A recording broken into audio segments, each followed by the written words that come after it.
Bangladesh medical technologist অ্যাসোসিয়েশনের কুষ্টিয়া শাখার সাধারণ সম্পাদক সৌরভ হোসেন এবং বিডিপিএ কেন্দ্রীয় কমিটির সহসভাপতি ফার্মাসিস্ট আরিফুল ইসলামের উপর হামলার ঘটনায় জড়িতদের দ্রুত গ্রেপ্তার ও দৃষ্টান্তমূলক শাস্তির দাবিতে কর্মবিরতি ও বিক্ষোভ কর্মসূচি পালন করেছেন মেডিকেল টেকনোলজিস্ট ও নার্সরা।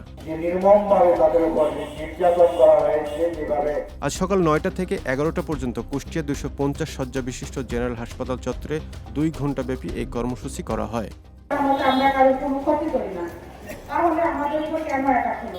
কর্মসূচিতে বাংলাদেশ মেডিকেল টেকনোলজিস্ট অ্যাসোসিয়েশনের কেন্দ্রীয় কমিটির সভাপতি খাজা মঈনুদ্দিন মঞ্জু, মহাসচিব বিপ্লবুজ্জামান সহ কেন্দ্রীয় ও স্থানীয় নেতারা অংশ নেন। এ সময় বক্তারা বলেন, দায়িত্ব পালনরত স্বাস্থ্যকর্মীদের উপর হামলার ঘটনা কোনোভাবেই মেনে নেওয়া যায় না।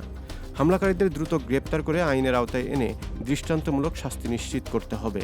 অন্যথায় আরও কঠোর কর্মসূচি ঘোষণা করা হবে বলেও হুঁশিয়ারি দেন তারা। গত 29 তারিখে বেশ কিছুদিন হয়ে গেল হামলা করা। আজকে আমাদের হাসপাতালে থেকে গত 29 জুন কুষ্টিয়া ২৫০ শয্যার জেনারেল হাসপাতাল চত্বরে দুর্বৃত্তদের হামলার শিকার হন সৌরভ হোসেন ও ফার্মাসিস্ট আরিফুল ইসলাম।